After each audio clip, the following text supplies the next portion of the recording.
மற்றும் ஒரு நிகழ்ச்சியில் சந்திப்பில் மகிழ்ச்சி. நீங்கள் பார்த்து கொண்டிருப்பது ட்ரைமி அப்பளம் வழங்கும் வா தமிழாவா. Co-presented by Lakshmi ceramics, comfort partner Anand baniyan and innerwear, special partner V care, associate partner Harsha tiles, லூயி மிட்டாய் மற்றும் ரசாய்கள், ARC Natesan Chettiar and co jewellers, Mayiladuthurai. உலகத்தில் ஆண் பெண் இருவருக்குமே விருப்பம், உணர்ச்சி, கோபம், துரோகம் இது எல்லாமே ஒரே மாதிரி தான், அலங்காரம் பண்ணிக்கொள்வது உட்பட.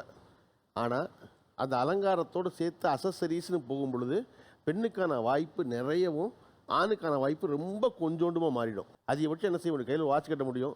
இன்றைக்கு கடந்த 20 நாள் மொபைல் ஃபோன் வச்சுக்கலாம், ஒரு ஷூஸ் போடலாம், டைக்கான ஒரு பின்னு, அவ்வளோதான் இருக்கும். அதுக்கு மேலே வேறு ஒன்றுமே செய்ய முடியாது. ஆனால் ஒரு பெண்ணுக்கு தன்னை அழகுபடுத்தி கொள்வதற்கான உபகரண பொருட்கள் இருக்குல்ல, அசசரிஸ், அது ஏகப்பட்டது. அந்த உபகரண பொருட்கள் பயன்படுத்துவதில் பெண் 2 வகையாக வேறுபடுறாங்க. என்ன அப்படின்னா, முழுக்க அது ஒரு தங்கமாக இருந்தால் நல்லது அப்படின்னு, குறிப்பாக இந்திய பெண்கள் தங்கம் தான் தன்னுடைய அசசரி, அதுதான் நகை, அதுதான் ஆபரணம் அப்படின்னு நினைக்கிற ஒரு பகுதி இருக்குது. ஆனால் அது ஒரு காலகட்டத்தில் மாறி, இல்லை தங்கம் வேண்டாம், எனக்கு நான் அணிஞ்சிக்கிறேன், எனக்கு உபகரணம்லாம் வேணும், அசசரிஸ்லாம் வேணும், ஆனால் அது தங்கமாக இருக்க வேண்டியது இல்லை. நான் 25,000 கூட செலவழிக்கிறேன், ஆனால் பிளாக் மெட்டலில் செலவழிக்கிறேன், தங்கம் வேண்டாம் அப்படின்னு தங்கம் விரும்பாத, தங்கத்தை அணிய மறுக்கிற ஒரு தலைமுறை உருவாகிட்டு இருக்கு. நம்ம இன்னைக்கு வா தமிழாவாவில் பேச நினைத்த தலைப்பு தங்கத்தை விரும்பும் பெண்கள் வர்சஸ் தங்கத்தை விரும்பாத பெண்கள். ஒரு பவுன் இன்னைக்கு எவ்வளவு? 50,000 விற்குது, 45, 50 விற்குது. 80களில் 1064 ரூபாய்க்கு இருந்த ஒரு பவுன் தங்கம் கிட்டத்தட்ட 40 வருஷத்தில் 40 மடங்கு ஏறிருக்கு. 45,360 ரூபாய் இன்னைக்கு. அதே 1980ல் அன்றைய மவுண்ட் ரோடாக இருந்த இன்றைய அண்ணா சாலையில் சதுரடி என்பது 41 ரூபா தான் இருந்துச்சு. இன்றைக்கி அங்கே சதுரடிங்கிறது 25,000 ரூபா. நம்ம பிரைம் இடத்தை விட்டுட்டோம்னா அப்போ அது எவ்வளோ கூடியிருக்கு? இத்தனை மடங்கு கூடலை. தங்கம் இத்தனை மடங்கு கூடியிருக்கு. அதனாலேயே இந்திய பெண்களுக்கு என்ன அப்படின்னா, தங்கம் என்பது ரொம்ப முக்கியம். இன்னைக்கு இருக்கிற ட்ரெண்டு, புது ஃபேஷன் என்பது என்ன தங்கத்தில்? Antique jewellery. ஆன்டிக் ஜுவல்லரி ஏதாவது பர்டிகுலராக ஏதாவது இருக்கா? ஆரம்ல இருக்குது, நெக்லஸில் கூட இருக்குது. ஆக்சுவலாக இப்போ எல்லா டிசைன்லேயும் வந்துருச்சு. டெம்பிள் ஜுவல்லரி அப்படின்ட்டு இப்போ நியூவாக வந்திருக்கு. லைக் அதில் ஃபுல்லாகவே நீங்கள் பார்த்தீங்கன்னா அந்த காலத்தில் வேர் பண்ண மாதிரி அந்த சிப்பங்கள்லாம் பதிச்சு, ஸோ ரொம்ப ட்ரெடிஷ்னலாக இருக்கும் அந்த ஜுவல்லரிலாம் நீங்கள் பார்க்கும் போது. இந்த ஆன்டிக் ஜுவல்லரிக்கு டெம்பிள் ஜுவல்லரிக்கு என்ன வித்தியாசம்? ஆன்டிக் ஜுவல்லரி ஹோம் நம்ம கையால் செய்வாங்க சார், கையில் செய்கிற மேக்கது ஆன்டிக் ஜுவல்லரி. அது பார்த்தீங்கன்னா ரொம்ப பவுன் கம்மியாக இருந்தால் கூட நல்லா கிராண்டாக தெரியும், லுக் கிராண்டாக இருக்கும் ரொம்ப. இது கையில் பண்ணுறதா? ஆமாம், கையில் பண்ணுறது. அது நல்ல யானை, லக்ஷ்மி, சரஸ்வதி அந்த மிஷின் கிட்ட பண்ணக்கூடாதுங்கிறீங்களா? இல்லை, அதோட இது கிராண்டாக இருக்கும் சார். உங்களுக்கு ஒரு கூடுதல் தகவல், இந்தியாவில் தயாரிக்கப்படுற நகைகளில், ஆபரணங்களில் இன்றைக்கும் 62 விழுக்காடு பொற்கொள்ளர்களால் செய்யப்படுவது. இயந்திரத்தால், மிஷினால் செய்யப்படுறதில்ல. பொற்கொள்ளர்கள் செய்த 62 விழுக்காடு தங்கம் இந்தியாவில். ஓகே, சொல்லுங்கள். நான் போட்டிருக்கிற இந்த நெக்லஸ் 65 இயர்ஸ் ஆகுது. இது கல் புஷ்பராக கல். இது எங்கள் அம்மா சின்ன வயசில் இருக்கும் போது வீட்டிலே அவங்க தாத்தா கூப்பிட்டு செஞ்சது. இது பார்த்தீங்கன்னா இன்றைக்கும் பார்த்தீங்கன்னா இது வாங்குறதுக்கு நிறைய பேர் ரெடியாக இருக்காங்க. ஆனால் நான் இதை அழிக்காமல் அப்படியே வச்சுருக்கேன். நான் மாங்காய் டிசைன் வந்திருக்கு சார். இப்போ எடுத்தது தான், நியூ டிசைன் தான். இப்போ 5 பவுன் போட்டிருக்கோம்னா நல்ல பார்வையாக செய்து கொடுக்குறாங்க, நல்லாவும் இருக்கு. இது மாங்காய் டிசைன் பழைய டிசைன் இல்லையா? மறுபடியும் இப்போ ட்ரெண்ட் ஆகுது. இப்போ மறுபடியும் நியூ மாடலாக வந்திருக்கு சார். நான் போட்டிருக்கிறது இது சாஃப்டாக இருக்கும் தொட்டா. இது மெஷ் டைப்பில் இருக்குங்க சார். லைட் வெயிட், 1.5 பவுன் தான். ஆனால் பார்க்குறதுக்கு ரொம்ப பார்வையாக பெரிய நெக்லஸ் மாதிரி இருக்கும். ஓகே சார், இப்போ காஸ்டிங் மாடல் பார்த்துட்டிங்கன்னா சார், ஒரு 1 கிராம்லேருந்து 2 கிராம்ஸ் கிடைக்குது சார், ஸ்டோனோட. காஸ்டிங் டைப்பா? Okay sir. அது பார்த்துட்டிங்கன்னா ஆக்சுவலாக நான் டைமண்ட் எடுக்கிறதுக்காக போயிருந்தேன். பட் டைமண்டுக்கு கம்பேர் பண்ணும்போது அது சூப்பராக இருந்தது கோல்டில். ஸோ எனக்கு ஒரு அமௌண்ட் சேவ் ஆச்சு எனக்கு அதில். அந்த ஒரு மாடல் பார்த்தீங்கன்னா சூப்பராக இருக்கும். ஒரு 2 கிராம்ஸ் தான், பட் டைமண்டுக்கு ஈவனாக அது நமக்கு நல்ல ஒரு ஜொலிப்பு கொடுக்கும். ஓகே, எவ்வளவு நாளைக்கு ஒருக்கா தங்கம் வாங்குறீங்க நீங்கள்? மேக்ஸிமம் 1 இயரில் ஒரு ட்வைஸ் நான் எடுத்துருவேன். ஓ, வருஷத்துக்கு 2 தடவை? ஆமாம் சார், 2 டைம்ஸ் நான் எடுத்துருவேன் நான். ஓகே, அவங்ககிட்ட கொடுங்க. திருமணங்கள் தவிர்த்து வேறு எந்த நாட்கள்ல எல்லாம் நகை வாங்கணும்னு நினைச்சிருக்கீங்க, அதை வாங்குறீங்க? இது வந்துச்சுன்னா வாங்க ரெடியாக இருந்துருவேன் சார். அது என்னவோ தெரியல, அந்த டே, அந்த ஸ்பெஷலான ஒரு டேக்கு தங்கம் வாங்கி என் கையிலையோ இல்லை கழுத்துலையோ காதுலையோ நான் போட்டே ஆகணும். இது எத்தனை வருஷமா அந்த பழக்கம் இருக்கு உங்களுக்கு? 18 to 19 இயர்ஸ் வரைக்கும் கண்டினியூ ஆகுது சார். நான் சின்ன பிள்ளையிலேருந்து எனக்கு இப்போ வரைக்கும் நான் அது கண்டினியூவாக பண்ணிகிட்ருக்கோம். அக்ஷய திருதினா ஒரு சின்ன நகையாவது வீட்டில் இருக்கும். ஓகே, அக்ஷய திருதியை இல்லாமல் வேற எந்த நாட்கள்ல எல்லாம் தங்கம் வாங்குறீங்க? ஆடிப்பெருக்குக்கு எடுப்போம் சார். ஆடி பெருக்கு அவசியம் எடுத்துருவீங்க? ஆமா, ஆடிப்பெருக்கு, அட்சய தித்திகை, ஆவணி ஆவட்டம். ஆவணி விட்டமா? அது மூணுக்குமே 1 கிராம்னாலும் நாங்க வாங்கிடுவோம். ஓகே. அட்சய திருதி வர்றதுக்கு முன்னாடி தீபாவளிக்கு முதல் நாள் நகை வாங்கினா நல்லதுன்னு சொல்லி அட்சய திருதி வர்றதுக்கு முன்னாடினா அட்சய திருதியே இப்போ ஒரு 10-15 வருஷத்துக்கு முன்னாடி தான் ஃபேமஸ் ஆச்சு. அப்படியா? ஆமா. இதை நான் சொன்னா திட்டுவாங்க, நீங்க சொல்றதுனால ஓகே. என் பொண்ணோட பிறந்த நாள் வரும்போது கண்டிப்பா எடுப்போம் சார். பொண்ணுக்கா உங்களுக்கா? பொண்ணுக்கு தான் சார் எடுப்பேன். பொண்ணு 2 பொண்ணு இருக்கு சார். 2 பொண்ணுக்கும் பிறந்த நாள் வரும்போது என்னால முடிஞ்சது 2 கிராம் மோதிரமாவது வாங்கி போட்டுருவோம் சார். அது சும்மா சேமிப்பு மாதிரி. ஆமாம் சார். அந்த டைமில் எவ்வளோ காசு இருக்கோ அதை கொண்டு போயிட்டு நான் தங்கம் வாங்கிட்டு வந்து என் 2 பொண்ணு பிறந்த நாளுக்கப்ப கண்டிப்பாக நான் எடுப்பேன். வேற எந்த தருணங்கள்ல எல்லாம் தங்கம் வாங்குறீங்க? இப்போ 2000 ரூபாய் நோட்டு மாத்தணும்னு சொன்னாங்க. 2000 ரூபாய் மாத்தணும்னு சொல்லல, செல்லாது நாங்க. செல்லாது நாங்க அதுல போய் நான் எடுத்துட்டு வந்துட்டேன். இது 2000 வைக்கலாம். ஆமா, இருக்கிறதெல்லாம் 2000 நோட்டை கொடுத்து 500 நோட்டை வாங்கிக்கலாம் தான் சொல்லியிருந்தாங்க அவங்க. சார். அது ரொம்ப ரிஸ்க் எடுத்து எதுக்கு பண்ணணும்ட்டு நகை கடையிலே போய் மாத்தி. எவ்வளோக்கு வாங்குனீங்க அப்போ தங்கம்? ஒரு 15 பவுன் எடுத்தேன். 15 பவுன். ஒரு சவரம் வந்து 50000 ரூபா நோட்டை 2000 நோட்டை மாத்திரம் எல்லாம் வேற எந்த தருணத்துல எல்லாம் தங்கம் வாங்குறீங்க? நான் ஒர்க் பண்ணுறேன், அதனால மந்த்லி சாரி வரும். அதில் வந்து நான் 5000 சேவ் பண்ணி 1 கிராம் கண்டிப்பாக வாங்கிடுவேன். மாசம் 1 கிராம் அப்படின்னா ஒரு காயின் வாங்கி ஒரு வச்சுருவீங்க? காயின், 1 கிராம் காயின் ஓகே, கண்டிப்பாக கம்பல்சரி வாங்கிடுவேன் சார். இப்போ நம்ம ரிலேட்டிவ் கல்யாணம் அப்படின்னு சொல்லி அவங்க நகை எடுக்கிறதுக்கு போகணுன்னு நம்மளை கூப்பிட்டு போனால் கூட நாங்கள் அந்த இடத்துல நமக்கு நல்லா இருந்ததுன்னா நாங்களும் ஒன்று எடுத்துருவோம் சார். யாருக்கு வாங்குறதுக்கு போய் உங்களுக்கு வாங்குனீங்க? என் ஃப்ரெண்டோட டாக்டருக்கு மேரேஜுக்கு போனோம் சார். சரி. அப்போ இந்த இது ஜிமிக்கி நல்லா இருந்தது. அந்த பாப்பா போட்டுட்டு இல்லைம்மா நான் வேற ஜிமிக்கி எடுத்துக்கிறேன், இது கொஞ்சம் கிராம் அதிகமாக இருக்குது அப்படின்னு சொல்லிச்சு. அப்புறம் எங்கள் சார்கிட்ட சொல்லிட்டு நான் எடுத்துக்கிறேங்க அப்படின்னு. ஓகே, தெரியாம வந்தது. ஆமாம் சார். டிசைன் நல்லா இருந்ததுன்னா உடனே எடுத்துருவோம் சார். ஆக்சுவலாக இப்போ ஒன்று நடந்தது. நாங்கள் கடைக்கு போனோம். இது வைரத்தோடு. எது இது நான் போட்டுக்குது வந்து வைரத்தோடு சார். வைர மூக்குத்தி? ஆமாம், வைர மூக்குத்தி. நகை ஆசை கண்ணை மறைக்குது உங்களை. வைர மூக்குத்தி சார். நாங்கள் போகும்போது என்கிட்ட வந்து காசு கம்மியாக தான் இருந்துச்சு. எனக்கு வந்து வீட்டுக்கு வந்தோன்னே ரொம்ப மனசு கஷ்டமாயிடுச்சு. உடனே அடம் பிடிச்சி எங்கள் அம்மா கிட்ட மறாத நாளே போயிட்டு அந்த ஷாப்லேயே சொன்னேன், இதை எடுத்து வச்சிருங்க, நான் வந்து கன்ஃபார்ம் வாங்கிப்பேன் அப்படின்னுட்டு. அதுக்கப்புறம் மறாத நாள் அம்மா கூட்டு போயிட்டு வாங்கிட்டேன் சார். அதுக்கான காசை சேர்த்து வச்சு வாங்கிட்டேன். என்ன ஒரு நாள் எப்படி காசு சேர்த்து வச்சிருப்பீங்க? அம்மா கிட்ட வந்து 5000 ரூபாய் கம்மியாக இருந்ததுனால யார்கிட்டயோ வாங்கி உடனே போய் அதை எடுத்து கொடுத்துட்டாங்க. ஏன்னா வந்து அதை எடுக்கும் போதே யோசிக்க கூடாது, போடும் போதே யோசிக்க கூடாதுன்னு சொல்லிட்டாங்க. எங்களதில் வந்து வைர நகை தான், கல்யாணத்துக்கு வந்து வைர நகை தான் போடுவாங்க. ஸோ வந்து எத்தனை நகை போடுறோம், தங்கம் போடுறது இல்ல, பேசிக் தங்கம். அதுக்கப்புறம் பேசிக்கான கல்யாணம்னா வைரத்தோடு மாப்பிள்ளைக்கு வைர மோதிரம் போடுவாங்க. ஓ அதெல்லாம் நகைகளை சேராது இல்ல? ஆமாம் ஆமாம், வைரத்தோடும் மாப்பிள்ளைக்கு வைர மோதிரமும் பேசிக்கான எல்லா கல்யாணத்துலையும் ஓ கொடுத்து வைரத்தோடும் அது ஓகே, அது ரெண்டு அடிப்படை. அதுக்கப்புறம் வந்து பார்த்தீங்கன்னா வைரம் எத்தனை வைர நகை போடுறீங்க, அப்படிதான் ஒரு நகை போடுறோமா, 2 நகை போடுறோமா, 3 நகை போடுறோமா அப்படிங்கிறது தான் பேசுவாங்க. எப்போ முடியுது? 1 2 3 போயிட்டு அது வசதியை பொறுத்து 7 8 வரைக்கும் கூட போகிறதுக்கு வாய்ப்பு இருக்கு. 8 நகைனா என்னென்ன? வைர நெக்லஸ்ஸு, வைர தாலி, நடுவில் 2க்கும் நடுவில் ஒரு ஆரம், அதுக்கப்புறம் வைர வளையல், வைர பிரேஸ்லெட், மாப்பிள்ளைக்கு வைர பிரேஸ்லெட், அதுக்கப்புறம் பொண்ணோட ஒட்டியானம் அதில் உள்ளது, அதுக்கப்புறம் ஹேர் கிளிப்லேயும் வைரத்தில் பண்ணுவாங்க. ஸோ அந்த 8 9ன்னு போகும்போது அதெல்லாம் ஆட் ஆகிட்டே போகும்.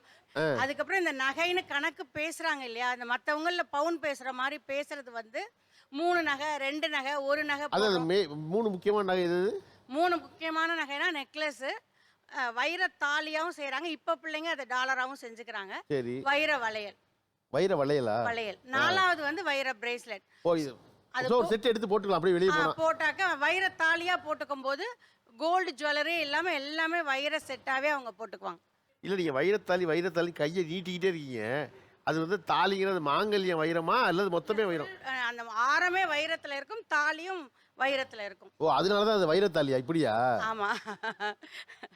இப்போ அம்மா சொன்ன மாதிரி வந்து என்னன்னா, என்ன வந்து நகையின் மேல் பெரிய ஈடுபாடு இருக்கு, தொடர்ச்சியாக வாங்குறாங்க, வேற வேற காரணங்கள் எல்லாம் சொன்னா கூட அடிப்படையாக எங்கே வந்து நின்றோம்னா, திருமணம்னு வரும்பொழுது நகைகளை சேமிக்கிறது அப்படிங்கிறது ஒரு பழக்கம் இருக்கு பொண்ணுங்களுக்கு கல்யாணம். அப்படி உங்களுடைய கல்யாணங்கள்லையும் இதே நகையை போடணுங்கிற கட்டாயம் இருக்கும்ல? நீங்கள் என்னதான் வந்து தங்க நகையின் மேல் பெரிய விருப்பம் இல்லாமல் இருந்தால் கூட திருமணத்தின் பொழுது கட்டாயப்படுத்தியிருப்பாங்க.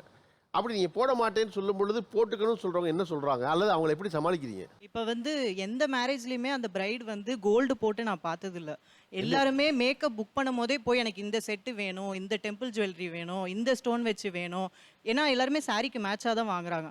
கோல்டு வந்து சேர்த்து வைக்கிறாங்க கல்யாணத்துக்கு, எல்லாமே ஓகே. ஆனால் அந்த அன்னைக்கு எத்தனை பேர் வந்து கோல்டு போட்டு நான் பார்த்தது இல்லை இது வரைக்கும். அவங்களே இது வைரத்தில் செட்டு போடுற ஆளெல்லாம் கொண்டு வந்து உட்கார அது வச்சிருக்காங்க. வந்து 1% தான். ஆனால் நான் பேசுறது எல்லார பற்றியும். நான் போட்டிருக்கிறது வந்து டெரகோட்டா செட்டு. ஸோ இது வந்து ஒரு வகையான களிமண்ணில் செய்கிறது. இந்த செட்டு வந்து செய்கிறதுக்கு 14 டேஸ் ஆகும். இதை வந்து காய வச்சு எடுத்து பெயிண்ட் பண்ணுவாங்க. இதில் வந்து நல்ல ஆர்டிஸ்டிக்கான ஒர்க் எல்லாம் பண்ணியிருக்காங்க.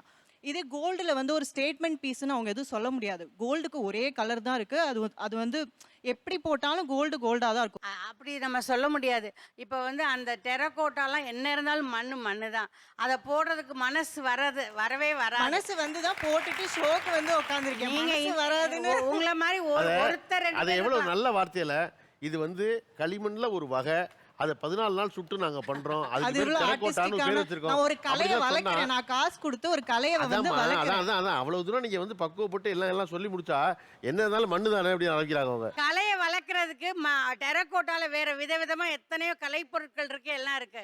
அப்படி இதுதான் வைர நகை செய்யற ஆளையெல்லாம் யார் வளர்க்கறது இல்லையா? இல்ல, வைரம் வந்து உங்களுக்கு வந்து ரீசேல் வேல்யூ உள்ளது. இப்ப அவங்க போட்டுருக்கு டெரகோட்டா, நீங்க போட்டுருக்குது என்னது? இது வந்து ஆக்சிடைஸ் ஜுவல்லரி சார். ஆக்சிடைஸ்டு ஜுவல்லரியா? ஆமா சார். அதான் காதுல போட்டுருக்குது. ஆமா, Black metal. ஜஸ்ட் 500க்கு கீழே தான் சார். காதுல போட்டுருக்குது இது 200 ருபீஸ் தான். இதுமே வந்து ஆக்சிடைஸ் ஜுவல்லரி தான். அவங்க வந்து இந்த 100 ரூபாய் 500 ரூபாய்க்கு வாங்கணும்னு சொல்கிறாங்க சார்.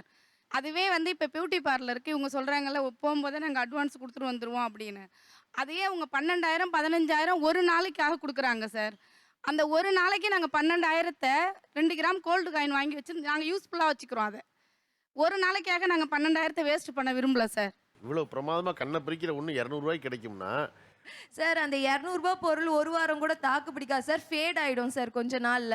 துரு பிடிச்சிடும். கண்டிப்பா ஃபேட் ஆகாது சார். இது எவ்வளவு நாள் வாங்கி கழுத்துல இது போட்டுருக்கு? கண்டிப்பா 1 வருஷத்துக்கு மேல ஆயிருக்கும். 1 வருஷத்துக்கு மேல ஆமா. ஆயிடுச்சு. ஓகே, நீங்க காதுல போட்டுருக்குது இப்ப என்ன மதிப்பு? இது ஒரு 3 சவரும் இருக்கும் சார். 1 3 சார் 3 6 இருக்கும். ஆமா. ரெண்டும் இல்லையா? ஆமா ஆமா. இன்னைக்கு 45,000 ரூபா ஒரு பவுன். 6னா 6 நாள் ஒரு என்ன மகிட்ட 2 லட்சம் ரூபா வருது சார். இவங்க இன்னைக்கு சொல்றாங்கல்ல இந்த பொருளை வாங்கி விற்கிறாங்க, சிறுக சிறுக இந்த மாதிரி ஒரு பொருள் வாங்க மாட்டாங்க சார். கொஞ்சம் கொஞ்சமா வாங்கி அதுவே ஒரு அமௌண்ட் வந்துடும், டப்பாக்குள்ள போட்டு வைப்பாங்க. நான் ஒரு வருஷம் போடுவேன். இருக்குமா? அது கலர் போயிடும்னு சொன்னீங்கல்ல அவங்க போட்டுருக்குது. ஆமா, கலர் போயிடும். எவ்வளவு நாள்ல போயிடும் சார்? அவங்க கொஞ்சம் வெளியில எல்லாம் போய் உப்பு காத்தெல்லாம் படுற மாதிரி இருந்ததுன்னா மேக்ஸிமம் ஒரு 1 மந்த் இல்லைன்னா ஒரு 2 வாரம் சார். அவ்வளவுதான் சார் தாக்கு பிடிக்கும். சரி, ஒரு மாசம் 1 மந்த் சார். ஒரு மாசம் 200 ரூபா 5 வாங்கிட்டோம், 1000 ரூபா. 3 லட்சம் ரூபாய்க்கு எத்தனை வாங்கலாம்? ஆனா அந்த 1000 ரூபாவை எனக்கு ஏதாவது எமர்ஜென்சி வரும்போது அந்த 1000 ரூபாய் தூக்கி நான் கொடுத்து என்னால ஏதாவது வாங்க முடியுமா? இல்லை எனக்கு ஏதாவது எமர்ஜென்சிக்கு வச்சு எனக்கு அதில் ஏதாவது யூஸ் இருக்கா? ஒண்ணுமே இல்லை.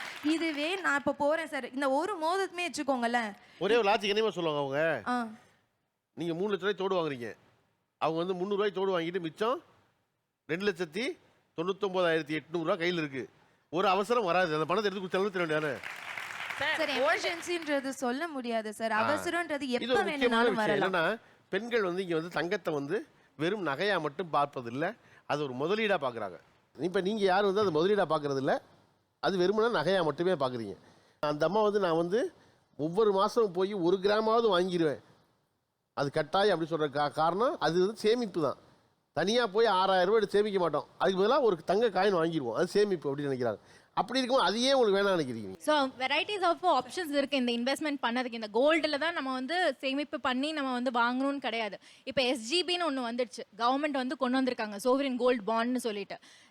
கண்டிப்பாக வந்து அதோட விலை ஏறுற அந்த இது பேச பார்த்தீங்கன்னா கண்டிப்பாக it's best option for investment. But நீங்கள் அது கோல்டாக நீங்கள் வாங்கணும்னு கிடையாது.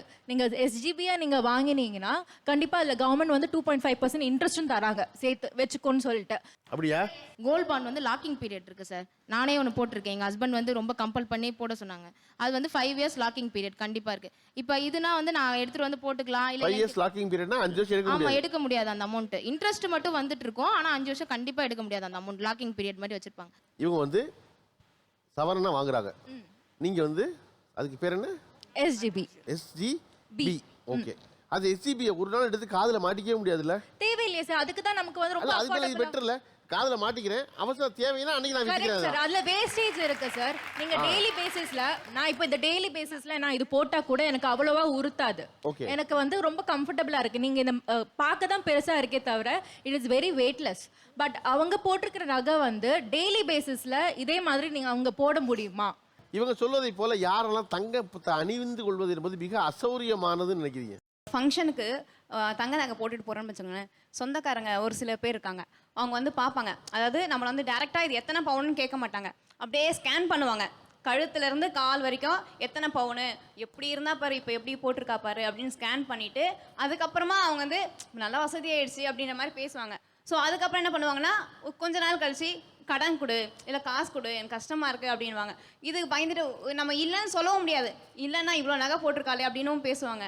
இருக்கணும் கொடுக்கவும் முடியாது, ஏன்னா நம்மளுடைய சுச்சுவேஷன் நமக்கு தான் தெரியும். ஸோ அந்த ஒரு பயத்திலே வந்து தங்க நகை வாங்குறதும் கிடையாது, போடுறதும் கிடையாது. இப்போ நீங்கள் தங்க நகை பிடிக்காம போனக்கான காரணம் இவர்களுக்கெல்லாம் வேறு வேறு காரணம் இருக்குது. உங்களுக்கு ஒரே காரணம் சொந்தக்காரன் கடன் கேட்பாங்கிறது தான். கண்டிப்பாக சார், எல்லா ஃபேமிலியிலும் இருக்கும் சார் இந்த மாதிரி. ஒருத்தவங்க நம்ம நகையை போட்டுட்டு போகும்போது ரெண்டு பீப்புள் இருப்பாங்க. ஒன்று டைரக்டாக கேட்குறவங்க, அழகா இருக்கேப்பா எங்கே வாங்குற அப்படின்னு கேட்பாங்க. இன்னொருத்தவங்க, பாரேன் அவ எவ்வளோ போட்டு வந்திருக்கால, எங்கே தான் வாங்கியிருப்பாளோ, அழகா தான் இருக்கு அப்படின்னு அவங்க சொல்லுவாங்க. அவங்க கேட்கல, ஆமா மனசுக்குள்ள அவங்க நினச்சிப்பாங்க. அவங்க கேட்கலன்றதுக்காக நம்ம ஃபீல், எனக்கு இதை அணிஞ்சிட்டு போகும்போது எனக்கு இது வந்து ஒரு மரியாதையாவும் இருக்கு, என்னோட பிரஸ்டீஜ்க்கு ஏத்த மாதிரியும் இருக்கு, எனக்கு அது கௌரவமா இருக்கு. நான் ஆனா உங்ககிட்ட யாரும் வந்து கடன் கேட்டது இல்லையா அவங்க சொன்ன மாதிரி? உண்டு சார். எப்படி எப்படி தவிர்த்தீங்க அதெல்லாம்? ரொம்ப எமர்ஜென்சி சிச்சுவேஷன், நம்மளுக்கு தெரிஞ்சவங்க தான், கூட ரொம்ப பழகுனவங்க, ஒரு கல்யாணம் இப்போ உடனே வேணுமா, நான் கொஞ்சம் கொடுத்துட்றேம்மா அப்படின்னும் போது நோ அதர் ஆப்ஷன். இப்போ பணமாக கேட்கும் போது பணமாக கொடுப்போம், இல்லைன்னா இது அவங்க அடகு வச்சு அவங்க அதை யூஸ் பண்ணிப்பாங்க. அவங்க கடன் கேட்பாங்க இருக்கா, நம்ம நகை போடாமல் போக முடியாதுல்ல. ஆமாம், அதுக்காக நம்ம நகை போடாமலாம் இருக்க சார். நான் முதல்ல எப்போ தெரியுமா சார் நகையே போட ஆரம்பித்தேன்? எனக்கு சின்ன வயசுலலாம் இந்த பிரேஸ்லெட்லாம் போட சொல்லி அம்மா டார்ச்சர் பண்ணுவாங்க. வேணாம் தூக்கி போட்டுட்டு ஜாலியாக வளையல் மாட்டிட்டு போகணுன்னு ஆசைப்பட்ட பொண்ணு நான். முதல்ல பட்டு புடவை கட்டி தலை நிறைய பூ வச்சு நல்லா அலங்காரம் பண்ணி நான் வெளியில் வரும்போது எங்கள் அப்பா பார்த்து சொன்னார், கோவில் சிலையே நடந்து வர மாதிரி இருக்கு பாரு என் பொண்ணு நடந்து வரும்போதுன்னார். அப்போ ஃப்ளாட் ஆனேன் சார் நான். எங்கள் அப்பா நான் இப்படிலாம் போட்டு வரும்போது அது அவர் கௌரவமாகவும் இருக்குது, இன்னொரு வகையில் என்னை இந்த அளவுக்கு அவர் வர்ணிக்கிறாருன்னும் போது அது எனக்கு கம்ப்ளீட்டாக சேஞ்ச் ஆச்சு. ஒரு இடம் கௌரவம், இன்னொரு இடம் அழகு. தங்கம் ஒரு அழகை கூட்டி கொடுக்குதுன்னு தான் சார் நான் சொல்ல முடியும். அவங்க சொல்கிற மாதிரி நகையை பெண்கள் தன் உடன் பிறந்தவர்கள் வாங்கி கொடுப்பது என்பது சந்தோஷம். கணவனை வந்து விரட்டி டார்ச்சர் பண்ணுற வாங்குறது ஒரு சந்தோஷம். ஆனால் பெத்த அப்பா இருக்காருல்ல, எப்பொழுதுமே தன் மக வந்து நிறைவாக நகை போட்டு வந்தால் அப்பாவுக்கு ரொம்ப சந்தோஷம் பிடிக்கும். அதை முதல்ல அந்த ஆசையை தூண்டுறவர் அவர் தான். என் மகளுக்கு, அதாவது மனைவிக்கு வாங்கி கொடுக்காதவர் கூட மகளுக்கு அவசியம் வாங்கி கொடுப்பாரு. அப்படி உங்கள் பெற்றோர்களும் குறிப்பாக உங்கள் தந்தையும் நகை போட்டு பார்க்கணும்னு ஆசைப்பட்டுருவாங்கல்ல, அவர்களை எப்படி சமாளிக்கிறீங்க நீங்கள்? எங்கள் அப்பா வந்து எனக்கு 50 பவுன் சேர்த்தாரு.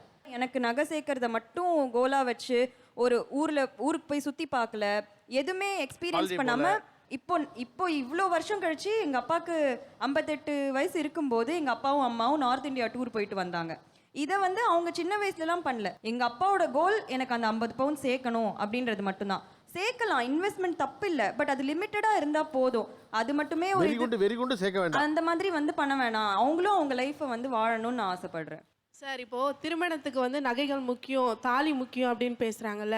எங்களுடைய ஃபேமிலி கிறிஸ்டின் ஃபேமிலி தான். ஒரு வருஷம் நீங்கள் காதில் போட்டிருக்க 200 சொல்லிடுறாங்க. நிஜமா சார்? அங்கே வந்து பார்க்கும்போது எப்படி தெரியுது? அதை விட இது பெஸ்ட்டாக தெரியல. வெறும் 250 தான் சார். இப்போ நகைகள் வந்து இப்போ நீங்கள் சொன்ன மாதிரி எங்கள் அப்பாவும் என்ன போடுன்னு சொல்லுவாங்க, கவரிங் செட்டு வாங்கவே விட மாட்டாங்க. பட் நம்மளுடைய கேரக்டர், நம்மளுடைய பேசிக், நம்மளுடைய குவாலிட்டியெல்லாம் விட்டுட்டு தங்க நகையினால நம்மளுக்கு மதிப்பு வரும்னா அது தேவையா? அதுதான் என்னோட பாயிண்ட். அதனால என்னோட மேரேஜுக்கு நான் கோல்டு போடவே மாட்டேன்னு சொல்லிட்டேன். குந்தன் செட் மட்டும்தான் நான் போட்டுட்டு நின்னேன். தங்க நகையை அணிந்து கொள்வது என்பதே மிக அழுத்தம் தர்றதா அல்லது ரொம்ப டிஸ்கம்ஃபர்ட்டாக இருக்குது அப்படின்னு யாரெல்லாம் நினைக்கிறீங்க? இது வாங்கி எப்படியும் ஒரு 6 இயர்ஸ் இருக்கும். இப்போவும் என்னால் இதை போட முடியுது. ஆனால் கோல்டில் அவங்க கிட்ட அதில் சின்னதாக ஏதாவது அறந்து போனாலோ ஒரு கல் விழுந்தாலோ அவங்களால அதை போட்டுட்டு போக முடியுமா? சார், கோல்டு நாங்கள் வச்சு ரஃபாக ஹேண்டில் பண்ணலாம் சார். இது போன உடனே வீட்டில் உள்ள நுழைஞ்ச உடனே நம்ம கழட்டி வைக்கணும் சார். அதை தண்ணி பட்டுருமா இல்லை உடஞ்சிருமா அப்படின்னு ரொம்ப ஜாக்கிரதையாக ஹேண்டில் பண்ணணும் சார். ஆனால் கோல்டு நம்ம அந்த காலத்துலேயே நம்ம உடம்போட போட்டுக்கிறது என்னென்ன ஃபிசிக்கலாக வந்து அது நம்ம உடம்புக்கு நல்லது சார். அந்த கோல்டு நம்ம கையில் போட்டு இதெல்லாம் இப்போ இப்படி சேர்த்துட்டீங்களா கொண்டு போய்? ஆமாம் ஏதாவது சொன்னா முன்னோர்கள் ஒன்று முட்டாள்கள் நினைப்பீங்க. ஆமா சார், உண்மைதான் சார். நம்ம உடம்போட ஹீட் வந்து அதை அப்சர்வ் பண்ணி நார்மலா வைக்கும் சார். உண்மையே அதுதான் சார். அப்ப அந்த காலத்திலே அரசர்கள் எல்லாம் போட்டதே அப்படிதான் சார். ஒரே ஒரு நிமிஷம் எல்லாம் அமைதியா இருங்க. இப்பதான் ஆட்டம் கலகட்டுது. தங்கம் போட்டா வந்து உடம்புக்கு வந்து உஷ்ணம்லாம் குறையும் இருக்காங்க. ஆமா சார், உடம்புல உள்ள ஹீட் வந்து நமக்கு வந்து அப்நார்மலா ஆயிடுச்சுன்னா அது வந்து நார்மலா வைக்கிற கண்டிஷன் வந்து கோல்டுக்கு இருக்கு சார். என்ன ஸ்டெபிலைசர் மாதிரி சொல்றீங்க? இல்ல உண்மையாதான் சார். அந்த தாலி போடுறதும் அந்த ஹார்ட் சம்பந்தமான உள்ள ப்ராப்ளம் வராம இருக்கிறது, கர்ப்பப்பை உள்ள சம்பந்தமா உள்ள சார் இருங்க கவனிச்சீங்களா? மெட்டி போடுறது எல்லாமே கோல்டு வியர் பண்றது ஒண்ணுத்துக்குமே ஒரு பார்ட்ஸுக்கு உள்ளது வந்து மெடிக்கல் சம்பந்தமா ரிலேட்டட் தான் சார். அது தாலி வந்து போட்டிருக்கிறது வந்து ஹார்ட்டுக்கு நல்லது. ஆமா சார். ஒரு நிமிஷம் கீழே ஒரு நிமிஷம் இருங்கம்மா, இங்கே உங்கள்கிட்ட கொடுங்கம்மா. ஒவ்வொருத்தருக்கா சொல்லணும். இல்லை முக்கியமான மருத்துவ குறிப்பை விட்டுவிட்டோன்னா அடுத்த தலைமுறை ரொம்ப கஷ்டப்படும். ஓகே, தாலி போடுறது ஹார்ட்டுக்கு நல்லது. மூக்கு குத்துறது, காது குத்துறது எல்லாம் அக்குப்ரெஷருக்கு நல்லது. அதனால இருங்கம்மா பொறுங்களே. ஓகே, மூக்கு குத்துறது, காது குத்துறதுலாம் அக்குபஞ்சர். அது ஓகே. மோதிரம் வந்து இந்த விரல்ல போடுறோங்கிறதே வந்து கர்ப்பப்பைக்கு நல்லது அப்படிம்பாங்க. இடது கையில ஆமா, நாலாவது விரல்ல போட்டா கர்ப்பப்பைக்கு நல்லது. மோதிரம் அதே மாதிரி மூக்கு குத்துறதும் அப்படிதான் சார் சொல்லுவாங்க. சார் எனக்கு வந்து கழுத்து வலி ரொம்ப நாளா இருந்தது சார். சரி, அதனால அக்கு பஞ்ச் பண்ணணும்னா காதுக்கு இந்த 6 கம்பல் குத்துனேன். இந்த கழுத்து வலி இப்ப இல்ல எனக்கு. இடது காதுலயா வலது காதுலயா? ரெண்டுத்துலயும் போட்டிருக்கேன் சார். ஒரே ஒரு கழுத்துக்கு ரெண்டு காதுலயே குத்துறீங்க? அப்படி இல்ல சார், இது கழுத்து ஒண்ணு இது வலிக்கும்ல, அதனால இதையும் குத்திட்டேன் சார். சார் இதே பக்கம் திரும்புங்க. 1 2 3 4 5 6 ஆமாங்க சார். இது 6 குத்துற வந்து கழுத்து வலிக்காக. ஆமா, அது இல்லாத இது ஆன்மீகமோ 6 படைக்கு 6 முருகருக்கு 6 இது 12 கை. முருகருக்கு எங்கம்மா 12 கை? ஆமாங்க சார், 6 பை இது இல்லங்க சார். ஓ 6 படைக்கு 6 முருகன் 6 முருகனுக்கு 2 கை 12 கையா? 12 கை. அத வச்சு ஆன்மீக இது சம்பந்தப்பட்டு நான் குத்தி இருக்கேன். ஒரு ஸ்பெஷல் ஐட்டம் இருக்கு, இங்க கொடுங்க. எனக்கு இது வந்து கொஞ்சம் ஆங்கிளில் ப்ராப்ளம் வந்ததுன்னு கொலுசு கழட்டிட்டு ரொம்ப வருஷமா போடாமல் இருந்தேன். நான் அப்புறம் வேற ஏதோ சோஷியல் மீடியாவில் பார்த்தேன் சார். அதில் வந்து தண்டை, கொலுசு இது எல்லாமே வயிறு சம்மந்தப்பட்ட கர்ப்பப்பை மற்ற பார்ட்ஸ்க்கு வந்து ஆர்கன்ஸ்க்கெல்லாம் நல்லதுன்னு நான் படித்தேன். அதுக்கப்புறம் போய் வாங்கிட்டு வந்து போட்டேன் சார். ஓகே, காலில் தண்டை போட்டால் கர்ப்பப்பைக்கு நல்லதா? இது எனக்கும் தெரியாம தான் இருந்தது, நான் போடாமல் இருந்தேன். இதுக்கப்புறம் நான் வாங்கி போட்டேன் சார். மருத்துவ குறிப்பு யாராவது இருக்கு? மெயினா நம்ம வந்து குழந்தைங்களுக்கு காது குத்துறதே காதுக்கும் கண்ணுக்கும் ரிலேட்டட் இருக்கு சார். என்ன? காது அந்த நரம்பு வந்து காது நம்ம குத்தும் போது கண்ணு நல்லா தெரியும் சார். கடைசி வரையும் கண்ணு நல்லா தெரியணுன்றதுக்கு தான் காது குத்துறாங்க சார். ஆமா சார், குழந்தைக்கு காது குத்துறதோட ரீசனே அதுதான். ஓகே சார், மெயினாக பார்த்தீங்கன்னா நம்ம பாரம்பரியமாக வந்து தாலிங்கிறது ரொம்பவே ஒரு பாரம்பரியமான விஷயம் சார். மேக்ஸிமம் வந்து 99% வந்து தங்கம் தான் அதில் போடுவாங்க. அது எதனால் அப்படின்னா அதில் உள்ள அரக்கு வித் தங்கம் சேரும்போது பார்த்தீங்கன்னா நல்ல ஒரு பாசிட்டிவ் வைப்ரேஷன் நமக்கு கொடுக்கும் சார். அந்த ரியலைஸ் நான் பண்ணியிருக்கேன். பாசிட்டிவ் வைப்ரேஷன் கொடுக்கும், உடம்போட குளிர்ச்சி அதை கம்மி பண்ணுது. அது ரியலைஸ் நான் பண்ணியிருக்கேன் சார். நான் தங்கத்துக்கு முன்னாடி தாலி எதில் பண்ணப்பட்டு? தமிழர்களுடைய வழக்கத்தில் தாலி முதல்ல வந்த பொழுது எதில் செய்யப்பட்டதுன்னு தெரியுமா? தாலியா இருக்காது, மஞ்சள் இல்லை, அதுக்கு முன்னாடி காப்பர். தாலி வந்து செய்யப்பட்டது பனை ஓலையில். அது பேரே பனை ஓலை தாலி தான். பனை ஓலை தான் முதல்ல இருந்தது. அன்னைக்கு நீங்கள் சொல்கிற பாசிட்டிவ் வைப்ரேஷன் கிடைச்சான்னு தெரில. ஆனால் நான் அந்த ட்விஸ்ட் எதிர்பார்க்காதது இல்லை. தங்கத்தில் போட்டால் ஹார்ட்டுக்கு நல்லதுங்கிறது எனக்கு பெரிய முக்கியமான ஒரு செய்தியாக இருந்துச்சு. ஆமாம் சார். இந்த மாதிரி யாரெல்லாம் என்னெல்லாம் சொல்லியிருக்காங்க உங்களுக்கு? இல்லை, நான் வந்து ஒரு doctor. I object all of this. நீ டாக்டரா? ஆமாம் சார். நாங்கள் அதெல்லாம் ஒத்துக்க மாட்டோம். எங்களுக்கு சோஷியல் மீடியாவில் சொல்லியிருக்காங்க. நான் எல்லாத்தையும் அப்ஜெக்ட் பண்ணுறேன். முதல் திங் இவங்க சொல்கிறாங்க கோல்டு தான் வந்து இது எல்லாத்தையும் ஹீல் பண்ணுச்சுன்னு. கோல்டையும் சில்வரையும் நீங்கள் கம்பேர் பண்ணி பார்த்தீங்கன்னா சில்வரில் தான் ஹீலிங் பவர் அதிகமாக இருக்குது. ஆன்டி பாக்டீரியல், ஆன்டி இன்ஃப்ளமேட்டரி எல்லாமே சில்வரில் தான் அதிகமாக இருக்குது கோல்டை விட. இவங்க சொல்கிறாங்க வைப்ரேஷன்ஸ் பாஸ் பண்ணுது அப்படின்னு.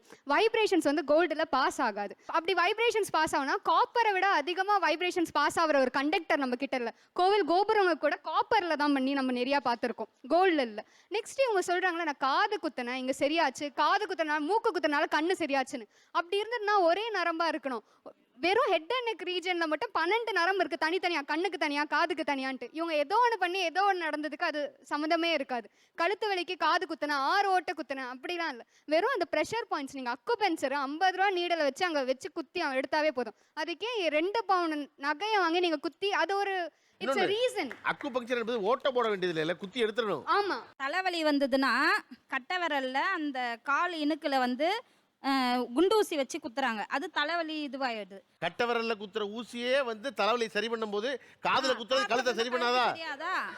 இல்ல இல்ல, நீங்க அந்த லாஜிக்கை கவனிக்கணும். கட்டை விரல்ல குத்துனா வந்து தலைவலி சரியாகும் போது நீங்க அக்குபஞ்சர் டாக்டர் கிட்ட போய் கேளுங்க. இருங்கம்மா, இல்லம்மா, அவங்க அது தப்பே சொல்லலை. அவங்க அக்கு ப்ரெஷர் அக்கு பங்க்சர்லாம் கரெக்டு தான், அது ஒரு வைத்தியம் தான், வலியை குறைக்கும் தான் சொல்கிறாங்க. அவங்க சொல்ல வர்ற முக்கியமான விஷயம் இனிமேல் தான் வரணும், அதை கேளுங்க. கோல்டு இவ்வளோ மெடிசனல் பெனிஃபிட் சொல்கிறாங்க. சரி, நான் டாக்டரில் காமன் பர்சன், நான் நம்புறேன். அப்போது ஏன் எம்ஆர்ஐ ஸ்கேன்லாம் எடுக்கும்போது கோல்டை நீங்கள் அவுத்து வைக்கணும்? மெடிசனல் பெனிஃபிட்ஸ் தானே, போட்டு போய் எடுங்கண்ணே. Good good. ஏன் பாசிட்டிவ் வைப்ரேஷன் தானே காஸ் பண்ணுது. மேக்னெட்டிக் ரெசனன்ஸ் ஒரு வைப்ரேஷன் தானே, போட்டு போங்களேன் தைரியமா. உள்ள புந்து இன்னொரு சைடு வந்துடும் உங்களை கொன்னுட்டு. ஸோ இவ்வளவோ இருக்குது சார். நீங்கள் கோல்டை வந்து இது ஒரு ரீசனாக வச்சுக்கிறீங்க, இதெல்லாம் கியூர் பண்ணது அப்படி இப்படின்னு ஒரு ரீசனாக வச்சு இவ்வளோ இன்வெஸ்ட் பண்ணுறீங்க அப்படின்னு தோணுது. ஓகே, மேலே கொடுங்க அவங்ககிட்ட. அவங்க சொன்னாங்க இல்லைங்களா, ஆர்ட்டுக்கு நல்லது, அதுக்கு நல்லது, கோல்டு இது போட்டால் நல்லது. அது இப்போ நவடேஸ் வந்து கருங்காலி தான் இப்போ வந்து ரொம்ப இதுவாக ட்ரெண்டிங்கில் போயிட்டுருக்கு. ஜென்ஸு நல்ல சரடு போட்டவங்க, பிரேஸ்லெட் போட்டவங்கலாம் இப்போ கருங்காலி செயினோ கருங்காலி பிரேஸ்லெட். நானே கருங்காலி பிரேஸ்லெட் போட்டுட்ருக்கேன் சார். இப்போ போகிற நெக்ஸ்ட் ஃப்யூச்சரில் இந்த கோல்டெல்லாம் போய் கருங்காலிக்கு வந்தாலும் வரலாம் சார். அதுக்கு சொல்கிறதுக்கு இல்லை. நம்ம சொன்னாங்கல்ல தாலி போட்டால் வந்து ஹார்ட் ப்ராப்ளம் வராதுன்னு, அதுக்கு ஒரு புள்ளி கூட குறைஞ்சதில்லை. நீங்கள் சொல்கிற கருங்காலி போட்டால் ஹீட்டு குறைங்கிறது எப்படி? அது எப்படி வந்து வாட்ஸ்அப் மெசேஜோ அதே தான் இந்த வாட்ஸ்அப் மெசேஜோ. அது கொஞ்சம் காஸ்ட்லியான ஏமாத்து வேலை, இது கொஞ்சம் காசு குறைஞ்ச ஏமாத்து வேலை, அவ்வளோதான் வித்தியாசம். உங்ககிட்ட எவ்வளவு தங்கம் நகை இருக்குது கிராமில் கேட்குறேன்? மொத்தமாக 65 சவரன் இருக்குது. அதில் வந்து ஒன்று வந்து 15 சவரத்தில், இல்லைன்னா 6 சவரம் 5 சவரம் அந்த மாதிரி தான் சார் நாங்கள் வச்சுட்டு இருப்போம். ஓகே, பக்கத்தில் 200 சவரன் இருக்குது சார். 200 சவரன் இருக்கு. நானும் 200 பவுன் வச்சுருக்கேன் சார். 80 வச்சிருக்கேன் சார். 80 பவுன் வச்சுருக்கீங்க. ஓகே, வேலை 50 பவுண்ட் வச்சுருக்கேன் சார். ஓகே, பக்கத்தில் 70 சார். 40 பவுன் வச்சுருக்கேன் சார். 110 சார். 110 பவுன் இருக்கு. இப்போ லேட்டஸ்ட்டாக வாங்கினது பொண்ணுக்கு 50 வாங்கியிருக்கேன். அது இல்லாமல் வீட்டில் ஒரு 30 வச்சுருக்கேன். ஓகே, 45 சவரன் சார். 40 சவரன் வச்சிருக்கீங்க. சார் எனக்கு எங்கள் அம்மா தான் சார் கேட்கணும், எனக்கு ஓகே. தெரியாது. 100 பவுன். 100 பவுன் இருக்கு மேலே. 30 பவுன். 30 பவுன் இருக்கா? ஓகே. 70 சார். 70 பவுன் இருக்கு. 40 பவுன் இருக்கு. ஓகே, பாஸா? சொல்ல மாட்டீங்க. 100 பவுன் இருக்கு சார். 100 பவுன் இருக்கு. Pass sir. ஓ, சொல்ல மாட்டேங்கிறே, சொல்ல மாட்டீங்களா நீங்க? சார் என்கிட்ட 25 சவரன் இருக்கு சார். 25 பவுன் இருக்கு. 40 இருக்கு சார். 40 இருக்கு. ஓகே, எது கேட்குறேன்னா, இப்போ நீங்கள் எல்லாரும் தங்க மேல் பெரிய விருப்பத்தோடு இருக்கீங்க. உங்களுடைய தங்கத்துடைய உங்களுடைய டார்கெட் என்ன? எவ்வளவு சேர்க்கணும்? 500 பவுன். 500 பவுன் சேர்க்கணும். சேர்த்தா முடிஞ்சிடும். அதுவரை சேர்க்க மாட்டீங்க. அதுக்கப்புறம் 1000 டார்கெட் மாற்றிக்குவேன். 1000 பவுனா. அப்போ வந்து எவ்வளோ பவுன் வச்சுருக்கீங்க கேட்டால் சொல்ல மாட்டேங்கிறீங்க. இப்போ டார்கெட் எவ்வளோ அச்சீவ் பண்ணியிருக்கீங்க? 50% அச்சீவ் பண்ணி. 50% அச்சீவ் பண்ணியிருக்கீங்க. 250 பவுன் இருக்குது இப்போ கையில். சார் டார்கெட் இவ்வளோதான் ஒரு முடிவே பண்ண முடியாது சார். அது கடைசி வரைக்கும் இருந்துகிட்டே இருக்கும். இல்லைம்மா, ஆசைக்கு இல்லை இல்லைங்கிற உண்மைதான். ஆனால் இப்போ ஒரு ஆசை இருக்கும்ல சார். இப்போ தான் லேட்டஸ்ட்டாக வந்து வைரத்தில் டாலர் வாங்கணும், நடுவில் உள்ள ஆரம் வாங்கணும், அப்படியே ஆசை போயிடுச்சுல சார். ஓகே, எனக்கு தங்க நகையுடைய இவ்வளோ டார்கெட் வச்சிருக்காங்க, இவ்வளோ வாங்கணும் அப்படின்னு எவ்வளோ வச்சிருக்கீங்க? தங்கம் வாங்கிட்டேன் சார். இப்போ ரூபியில் கொஞ்சம் இன்ட்ரெஸ்ட் இருக்குது சார். ரூபியில் ஒரு 50 சவரன் வாங்கலாம்னு ஐடியா இருக்குது. ஓகே, ஒரு 100 சவரன் வாங்கணும்னு ஆசை. 100 சவரன் வாங்கணும் ஆசை. கீழே 100 சவரன் வாங்கணும்னு ஆசை. 100 வாங்கிடணும். ஏற்கனவே 70 இருக்குல்ல? 45 உதிரிலாம் சில்லறைலாம் சேர்க்காம. ஓகே, இருக்கிற வரைக்குமே தங்கம் தான் போடுவேன். ஆமாம், நம்ம நோய் இருக்க வரையும் போட்டுக்கிட்டே இருக்கணும். ஆமா, எல்லா பிரச்சனையும் அதான் நோய் தீர்வு நோய் வச்சுக்கணும். இருக்கிற வரைக்கும் நோய் வரக்கூடாது, ஆனால் தங்கம் வரணும். சார் சொல்ல முடியாத அளவுக்கு போடணும் சார். சொல்ல முடியாத அளவுக்குன்னா லைஃப் லாங்லாம் எனக்கு தங்கம் அந்த மாதிரி சார். தங்க நகையில் உங்களுடைய டார்கெட் என்ன? எவ்வளோ சேர்க்க நினைக்கிறீங்க? எங்கள் அம்மா எனக்கு 200 பவுன் சேர்த்தாங்க சார். நான் என் பொண்ணுக்கு ஒரு 200 பவுனும், எனக்கு வரப்போகிற மருமகளுக்கு ஒரு 200 பவுனும் சேர்த்து வச்சிடணும் சார். அவ்வளோ பொண்ணுக்கு நீங்கள் சேர்த்துருவீங்க 200க்கு. ஓகே மருமகளுக்கு அவங்க அம்மா சேர்ப்பாங்கல்ல சார். அது அவங்க சேர்ப்பாங்களா இல்லையான்னு எனக்கு தெரியாது சார். எனக்கு வரப்போகிற மருமக எனக்கு பொண்ணு மாதிரி தான் இருக்கணும். நான் பாரபட்சம்லாம் பார்க்கக்கூடாது. அவளுக்கு போடுறேன்னா இவளுக்கும் நான் போட்டு வைக்கணும்.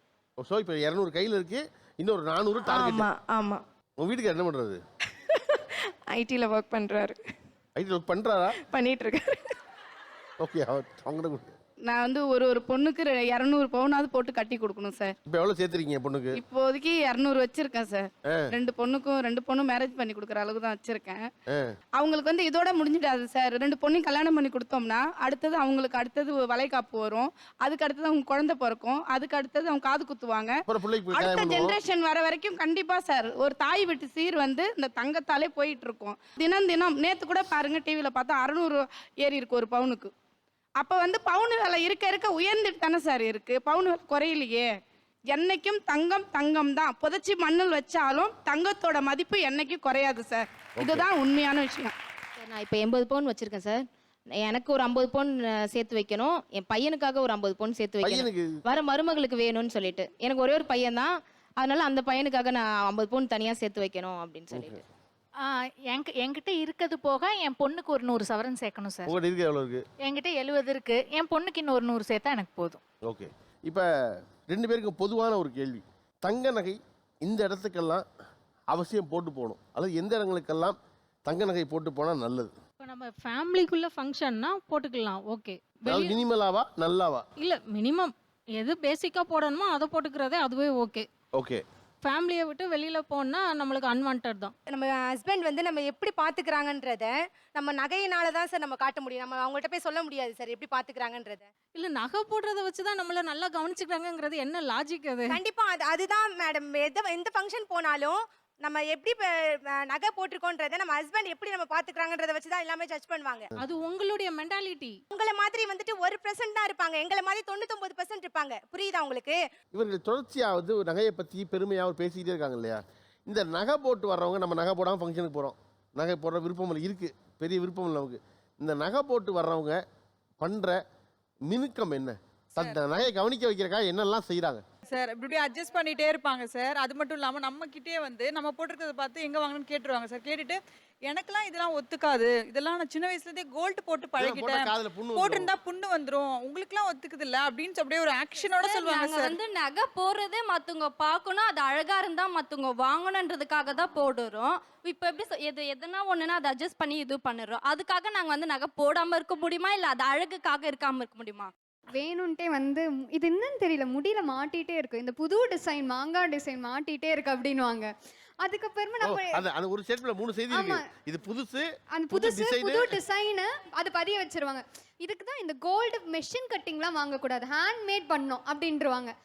நம்ம கேட்கவே மாட்டோம், அவங்களே வந்து சொல்லிட்டு இருப்பாங்க. சார் இன்னொன்று சார், இங்கேயே வந்து காலையில் ட்ரெஸ் சேஞ்ச் பண்ணும்போது சொன்னாங்க, எனக்கு கையில் வச்சுட்டு இருக்கோம் ஹெவியாக இருக்குது, கழுத்தெல்லாம் உறுத்துது, கழுத்தெல்லாம் அரிக்குது அப்படின்னு. ஹெவியாக இருக்குன்னா பேக்கில் வைக்கணும், இல்லை அங்கே போட்டுக்கணும்ல அப்படின்னு கையில் வச்சுட்டு, அதுவே ஒரு 4 பேருக்கு சொன்னாங்க ஹெவியாக இருக்குன்னு.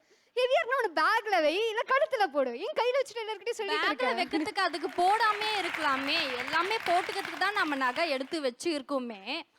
என்ன பண்றாங்க, நகை போட்டிருக்கவங்க ஃபங்க்ஷன் அப்படின்னா அவங்க தான் போய் எல்லாம் செய்யற மாதிரி முன்னாடி போய் எல்லாம் விழுந்து செய்யற மாதிரியே நம்மகிட்ட அப்படி குனிஞ்சு செய்வாங்க. எல்லாம் அப்படி எல்லா செயினும் திருமாங்கல்யத்துல இருந்து எல்லாம் தொங்கும் முடியுமா விழுந்து எல்லாம் செய்வாங்க. அப்பதான் அவங்களோட எல்லாரோட அட்டென்ஷனும் அவங்கள பக்கம் திரும்புறதுக்காக. நீங்க சொன்னீங்கல்ல, விழுந்து கட்டிட்டு அவங்க தான் வேகமா போய் ஏதோ அந்த கல்யாணமே இவங்க தலைமையில தான் நடக்குதுன்ற மாதிரி பண்ணுவாங்கன்ட்டு. உண்மையாவே நாங்க போட்டுட்டு போனாமா முன்னாடி போய் அதை எடுத்து வை கொஞ்சம். ஐயர் வந்து சொல்வார், இந்த மாங்கல்யத்தை கொஞ்சம் ஆசீர்வாதம் வாங்கிட்டு எடுத்துட்டு வாமா. அவங்க தான் பார்த்து சொல்வாங்களே தவிர அதனால தான் நாங்க செய்வோம். நாங்களா விழுந்து கட்டிட்டு எதுவும் செய்யறது கிடையாது. நான் என்னோட சம்பந்தி கல்யாணத்துக்கு நான் வெறும் ஒரு டாலர் செயின் மட்டும் தான் போட்டு நின்னேன். கம்மல் கூட இந்த கம்மல் தான் போட்டிருந்தேன். ஆனா என் சம்பந்தி கல்யாணத்துல அத்தனையும் நான் தான் செஞ்சேன். என் சின்ன மாமியார்ல இருந்து எல்லாரும் நீ போய் செய்யி, நீ போ, திருமாங்கல்யம் ஆசீர்வாதம் வாங்கினதுல இருந்து பொண்ணை கூட்டிட்டு அழைச்சிட்டு வந்ததுல இருந்து அத்தனை ஃபங்க்ஷனை நான் தான் செஞ்சேன். மண்டபத்துல வந்து எல்லாருமே கூப்பிட்டு இது யாருன்னு கேட்டாங்க. என் மருமக, எங்க குடும்பத்துல மூத்த மருமகன்னு எல்லாரும் சொன்னாங்க. சார் இந்த மாதிரி விஷயங்கள்லாம் ரேரா ஒரு சில ஃபேமிலி தான் சார் நடக்கும். மேபி அவங்கள பத்தி நல்லா வெல் நோன் பர்சனுக்கு வேணா இவங்க இப்படி இருக்காங்க, இவங்க வளர்ந்துட்டு வராங்கன்ற விஷயங்கள் தெரிய வரலாம். பட் முன்ன பின்ன தெரியாதவங்க கூட சொல்றீங்கல்ல, அதாவது கல்யாண வீட்டில் என்னைய கூப்பிட்டு சொல்றாங்க அப்படின்னு, அந்த உறவினர்களில் மிக முக்கியமான ஒருத்தர் அவர் தான் அந்த வேலையை செய்யணும். சம்பந்த வீட்டுக்காரங்க இருக்காங்க, அவங்க தான் செய்யணும் அப்படின்னு நினைச்சா அவங்க நகை போட்டிருக்காங்கிறக்காக அவருக்கான உரிமை மறுக்கப்படுது நினைக்கிறீங்க சார்? அப்படி நான் சொல்ல வரல. இப்ப ஐயர் இருக்காரு, ஐயருக்கு இன்னார் தான் இவங்களோட உறவினர்ன்றது யாருக்கும் தெரியாது. இப்போ ஒரு வேலை நடந்துட்டு இருக்கு சார், இப்படி போய்கிட்டு இருக்கோம். அப்ப நாங்க நின்றுட்டு இருக்கேன்னு வச்சுக்கோங்களேன். இப்ப நம்ம யார் கல்யாணத்துக்கு நல்ல நகை அணிஞ்சிட்டு போவோம்? ஆப்வியஸ்லி நம்ம சொந்தக்காரங்க கல்யாணம், ரொம்ப நெருங்கினவங்க கல்யாணம். எனக்கு மேல அக்கா ஒருத்தங்க இருப்பாங்க, இல்லை அந்த மாதிரி இருப்பாங்க. ஆனாலும் பார்வை டக்குன்னு பார்த்து கூப்பிடுற ஒரு ஆள்னா இந்த பிள்ளைங்க இருக்கா நல்லா இருக்கு டக்குன்னு பார்த்து மா இந்த மாங்கல்யத்தை கொஞ்சம் ஆசீர்வாதம் வாங்கிட்டு வாமான்னு தான் சொல்லுவாங்க. எனக்கு அப்படிதான் நடந்திருக்கு. நீங்க அட்டென்ஷனை திருப்புறதுக்காகவே நீங்க அங்க நிக்கிறீங்க. இப்ப அதே ஃபங்க்ஷன்ல தான் நானும் சாதாரணமா தான் நின்னேன். ஆனா என்ன கூப்பிட்டு தான் எல்லாரும் சொன்னாங்க. அது வந்து முறைங்கிறது இருக்குன்னா, இப்ப திருமாங்கல்யம் ஆசீர்வாதம் வாங்கணும்னா நாத்தனாரோ சம்பந்தியோ தான் கூப்பிடுவாங்க, மாப்பிள்ளையோட கூட பிறந்தவங்கள தான் கூப்பிடுவாங்க. ஐயர் யாரையாவது கூப்பிட்டாருன்னா ஐயரை கிளப்பிடுவாங்க. நீ என்னப்பா யாரையாவது கூப்பிடுற, அப்படிலாம் கூப்பிடக்கூடாது பாம்பாங்க. ஐயரே சொல்லிடுவாங்க, யார் வரணுமோ வாங்க, நாத்தனார் யாரு சம்பந்தி யாரு வாங்கன்னு சொல்லியே கூப்பிட்டுருவாங்க. சும்மா நிக்கிறவங்கள நகை போட்டுறவங்கள வாங்கன்னு சொல்லிலாம் கூப்பிட மாட்டாங்க. ஆனாலும் அவங்கள கூப்பிட்டுருக்காங்கன்னா எவ்வளவு நகை போட்டு போயிருப்பான் பாத்துக்க. நகை அதிகமா அணிஞ்சிட்டு வர்ற பெண்கள் விசேஷ வீடுகளில் என்ன செஞ்சு தங்கள் மேல் கவனத்தை திருப்புறாங்க? நகை போடுறதுக்கு முன்னாடி அவங்களுடைய பேச்சு, அவங்களோட பாடி லாங்குவேஜ்லாம் வேற மாதிரி இருக்கும் சார். அவங்க போட்டுட்டு வந்து பேசுனாங்கன்னா, இப்போ கையில் 5 விரல்லையும் 5 ரிங் போட்டிருக்காங்கன்னு வச்சுக்கோங்க, இப்படி காட்டி காட்டி காட்டி காட்டி பேசுவாங்க. அதுவே நமக்கு அவங்கள பார்க்கறதா இல்லை அவங்க கையை பார்க்கறதுனாலே தெரியாது. யாராவது ஒருத்தவங்க இந்த இவ்வளோ தங்க நகை போட்டுட்டு ரூம்குள்ளே சும்மா இருப்பாங்களான்னு பாருங்க, இருக்கவே மாட்டாங்க. வெளியே தான் இருப்பாங்க பாதி நேரம். சமையல் கட்டில் இருப்பாங்க, பரிமாற இடத்துல இருப்பாங்க, எல்லா இடத்துலையும் நடந்துக்கிட்டே போயிட்டே அவங்க இருப்பாங்க. என்ன சொல்ல போறான்னு சொல்லவா? நான் ரூம்குள்ள தான் இருக்கேங்கிறேன், என்னை வந்து கூப்பிட்டு போறாங்க எல்லா இடத்துக்கும், நான் என்ன செய்வேன் அப்படின்னு. அதானே தங்க நகை அணிவிக்கிறது அட்டென்ஷன் சீக்கரால இல்லைங்க, எங்களுக்கு அது கௌரவமா இருக்கு, எனக்கு அது போட பிடிச்சிருக்கு. மறுபடியும் இணைந்து கொள்ள 2 சிறப்பு விருந்தினர் வந்திருக்கிறார்கள். முதலாம் அவர் சஞ்சனா அஸ்வின் அவர்கள். சஞ்சனா அஸ்வின் ஒரு தொழில் முனைவோர். சஞ்சனாவோடு இந்த அரங்கத்தை பகிர்ந்து கொள்ள மற்றொருவர் வந்து விஜே மற்றும் ஆர்ஜே தோஷிலா அவர்கள். சஞ்சனா வந்து என்னன்னா, நம்ம பேசுகிற தலைப்பு பேசுகிறோம் இல்லையா, தங்க நகையை விரும்பும் பெண்கள், தங்க நகை விரும்பாத நான் டெரக்கோட்டா விரும்புகிறேன்னு சொல்லிக்கிட்டு ஒருத்தர். அவங்க ஒரு தொழில் முனைவோர். இதுலன்னா இது ரெண்டுலையும் அவங்க ஒரு பக்கம் நகை விற்கிறாங்க, இன்னொரு பக்கம் வந்து இந்தியன் ஆர்ட்ஸ் கிராஃப்ட்ஸ் வச்சு இந்த மாதிரி தஞ்சாவூர் ஓவியங்கள் நீங்கள் எதெல்லாம் சொல்கிறீங்க இதெல்லாம் மதிப்பே இல்லைன்னு அதையெல்லாம் ஒரு பக்கம் விற்றுக்கிட்டு இருக்காங்க.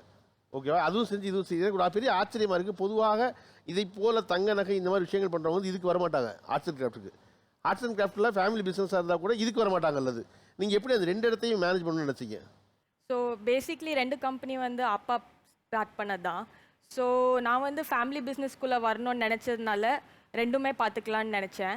இப்போது டான்ஜோர் பெயிண்டிங் கூட பார்த்தீங்கன்னா அதில் கோல்டு ஃபாயில் போடுவாங்க, அது வந்து கோல்டு தான். ஸோ எல்லாமே இட்ஸ் இன்க்ளூடட் தான். இப்போ நம்ம தரங்கில் பார்த்தீங்கன்னா கூட சில்வர் ஜுவல்லரி விற்கிறோம். ஸோ எல்லாமே இருக்குது 2த்துலேயுமே. அதனால கண்டிப்பாக தங்கத்தில் வந்து உங்களுக்கு வேல்யூ கண்டிப்பாக அதிகமாக இருக்கும். சில்வரும் இப்போ கொஞ்சம் பெட்டர் ஆகுது, பட் 100% உங்களுக்கு வந்து கோல்டு தான் பெட்டர். பட் இப்போ பீப்புள் அஃபோர்ட் பண்ண முடியாதுல்ல, அவங்களுக்கு வந்து சில்வர் ஜுவல்லரி இருக்குது, அதனால தான். ஓகே, நீங்கள் போட்டிருக்க என்ன வகையான ஜுவல்லரி? கழுத்தில் போட்டிருக்குது கோல்டு தான். கோல்டு தான். அது என்ன பர்టిక్యులர் டிசைன் ஏதாவது? இது வந்து ஆன்டிக் ஸ்டைல். ஆன்டிக் டைப்பா? ஆமாம், இது ஃபுல்லாகவே ஹேண்ட்மேட் வந்து. ஸோ இதில் வந்து பார்த்தீங்கன்னா ராதா கிருஷ்ணா டான்சிங் மாதிரி இருக்குது. ஸோ இது எங்கள் கல்யாணத்துக்கு பண்ணதுனால ஒரு தீம் மாதிரி பண்ணியிருந்தோம் கல்யாணமே, அதனால அதுக்கு கூடிய ஒரு ஜுவல்லரி டிசைன் பண்ணியிருந்தோம். இந்த ஜெனரேஷனில் இந்த பெண்கள் இருக்கவங்க வந்து இன்னைக்கு நகை வேண்டாம்னு சொல்கிறாங்கல்ல, அது என்னவா பார்க்குறீங்க நீங்கள்? அவங்க வேர் பண்ணுறதுக்காக வாங்கலாம், பட் 100% ஃபேமிலி செக்யூரிட்டிக்காக தான் வாங்குவாங்க. ஸோ அவங்க வந்து இப்போ ஃபேமிலி செக்யூரிட்டினா அவங்க பொண்ணோட கல்யாணத்துக்காக இருக்கலாம், எஜுகேஷனுக்காக இருக்கலாம், இல்லாட்டி சில பேர் வந்து சோஷியல் ஸ்டேட்டஸ்க்காக கூட வாங்கலாம். இப்போ நம்ம இண்டிவிஜுவல்ஸ் பற்றி பேசிகிட்டு இருப்போம், கண்ட்ரியே இப்போ வந்து கோல்டில் இன்வெஸ்ட் பண்ணுறாங்க. It helps them in the time of price fluctuation and devaluation. இயல்பா தோஷிலா தங்க நகை விரும்புவாரா விரும்பாதவரா? விரும்பாதவர். ஏன்? அப்பா வந்து நகை கடை தான் வச்சுருக்காங்க. ஆமாம், அதனால பிடிக்கலையா? அதனாலே உண்மை காரணம் அதுதான். அது ஆரம்பிக்கும் போது ஒரு ஃபேசினேஷன் இருந்தது, நம்ம வந்து நகைக்கடைக்காரங்க பொண்ணு அப்படின்ற மாதிரி ஒரு ஃபேசினேஷன் இருந்துச்சு, இல்லைன்னு சொல்ல முடியாது. ஆனால் அதை வாங்குறதுக்காக மக்கள் வரும்பொழுது அந்த மக்களை தாண்டி அந்த மெட்டல் மதிக்கப்படுறத நான் கண்கூட பார்த்துருக்கேன். நான் இப்போ வந்து ஒரு காட்டை விற்றுட்டு ஒரு உள்ள ஒரு ட்ராயர் போட்டிருப்பாரு, அந்த ட்ரௌசருக்குள்ள ஒரு பணத்தை வச்சுக்கிட்டு ஒரு வயசான ஒருத்தர் உழைச்சி வந்து உட்காந்துருப்பாரு. அதுக்கு முன்னாடி கல்யாணம்லாம் பேசி எல்லாம் செட்டில் பண்ணியிருப்பாங்க. நல்லா வரும்போது கடைக்கு ரொம்ப சந்தோஷமாக வருவாங்க நகை எடுக்கிறதுக்கு. ஆனால் அந்த நகை எடுக்கக்கூடிய நேரத்தில் வரக்கூடிய அந்த கசப்பு உணர்வு சண்டை அங்கே தான் வரும். அதாவது அந்த மாமியார் வந்து ரொம்ப ஆசையாக, கண்ணு இது உனக்கு நல்லா இருக்கும்னு நல்லா மொத்தமாக ஒன்று எடுப்பாங்க. அவர் பாக்கெட்டை தடவி தடவி பார்ப்பாரு, நான் அதை கண்கூட நான் பார்த்துருக்கேன். நான் அப்புறம் அண்ணா ஒரு நிமிஷம் வந்துடுறேன்ட்டு வெளியில் போவார், யாருக்காவது ஃபோனை போடுவார், கடன் கேட்பாரு, அவர் முகம் மாறும், எல்லாரும் சந்தோஷமா இருக்கும்போது அந்த இறுக்கமான முகத்தை வந்து நான் பார்த்துருக்கேன். ஸோ இதெல்லாம் பார்க்கும்போது எனக்கு எதனால இந்த விஷயத்து மேல இவ்வளோ மோகம், இவ்வளோ பிரியம், இதெல்லாம் போட்டாதான் மதிப்பான. இது வரைக்கும் நான் எந்த கல்யாணத்துக்கும் சரசரமா மாட்டிக்கிட்டு என்னோட சுதந்திரத்தை பெருசா பாதிக்குது அப்படிங்கிற ஒரு காரணத்துக்காகவே எனக்கு நகை சுத்தமாவே பிடிக்காது. அது மேல எனக்கு பெருசா ஆசை வந்ததே இல்லை. இன்றைக்கு இருக்கிற இந்திய பெண்ணுக்கு, குறிப்பா தமிழ்நாட்டு பெண்ணுக்கு நகையை தவிர தனக்கு பாதுகாப்பு கொடுப்பது என்பது வேற ஒன்று இல்லைன்னு நம்புறாங்க பெண்கள். அது உண்மையாகவும் இருக்கு. எல்லா இடத்துலையும் ஆதிக்கம் செலுத்துகிற கணவன் கடைசியில் பெண்கிட்ட எதுக்கு வந்து நிற்கிறான்னா, அம்மா தொழில் பண்ணணும், 50 பவுன் நகையை கொடுங்குற இடத்துல தான் அவன் கை கீழே இறங்குது. அதுவரை அவன் எல்லா அதிகாரம் பண்ணுவான். பெண் என்ன நினைக்கிறான்னா, இவன் ஒரு இடத்துல எங்கே இறங்குறான்னா, என்னிடம் இருக்கும் நகையை பெற வரும் பொழுது மட்டும்தான் இவன் இறங்குறான். இப்போ நான் அவனுக்கு கண்டிஷன் போட்டு கொடுக்குறேன், நான் கொடுக்குறேன், உனக்கு கொடுக்காதுக்கு இல்லை, ஆனால் எனக்கு திருப்பி கொடுத்துரு. நீ உலகத்தில் இருக்க தங்கத்தில் 11% தங்கம் இந்திய பெண்கள்கிட்ட இருக்குது. அவள் என்ன நம்புறா? அதுதான் தன்னை காப்பாற்றும் நம்புறா. தனக்கு அதுதான் இக்கட்டில் உதவி செய்யணும். அது இந்த தலைமுறையில் படித்த பிள்ளைய வந்து அதுக்கு வந்து ஹெல்த் இன்சூரன்ஸ் இருக்குது, மெடிக்கல் இன்சூரன்ஸ் இருக்குது, இதில் ஷேரில் போடலாம், அதில் பண்ணலாம், அது செய்யலாம், இது செய்யலாம்னு சொல்லிக்கிட்டே இருக்க வேண்டியதான். ஆனால் அதை அம்மா சொல்லி வளர்த்த, அம்மா சொல்லிலிருந்து மாறாத, அப்பா பாராட்டினதுன்னு ஞாபகம் வச்சுருக்கிற இந்த பெண் கேட்கவே மாட்டான். நான் படித்தேன், எல்லாம் பண்ணேன், ஆனால் எனக்கு நகை வேணும். நான் 200 பவுன் எனக்கு வேணும், என் மகளுக்கு இன்னொரு 200 பவுன் வேணும், மருமக போட்டு வரதெல்லாம் வரட்டும், ஆனால் அவளுக்கு நான் என் வீட்டில் இன்னொரு 200 பவுன் வேணும். ஏன்னா நாங்கள் 3 பேர் போகும்போது ஒன்றா போட்டு போகணும். அது அடிப்படை எண்ணமாக மனதிலிருந்து மாறாமல் இருக்கு. மாறினா நல்லதா அப்படின்னா ரொம்ப நல்லது. நம்ம ஏன் அவசரமாக ஒத்த கிராமாக வாங்குகிறோம்? இன்னைக்கு கொஞ்சம் இருக்கு, இந்த மாதம் போய் 1 கிராம் வாங்கிரு. ஏன்னா 5000 ரூபாயை பத்திரமா வச்சுக்க நமக்கு வழி தெரியாது. 1000 வச்சுட்டு சேர்க்கலாம்ல, சேர்த்து இன்னொன்று வாங்கலாம்ல, வேற ஒன்று செய்யலாம்ல. ஐயோ அதெல்லாம் முடியாது.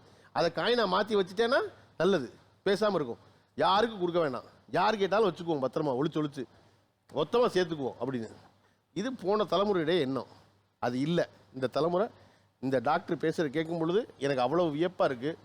அவங்க இன்வெஸ்ட்மெண்ட்டை பற்றி சொல்லும் பொழுது எனக்கு ஆச்சரியமாக இருக்குது.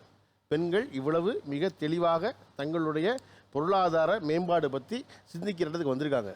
எல்லாமும் அறிந்து ஒரு மேம்பட்ட சமூகத்தை உருவாக்குவோம்.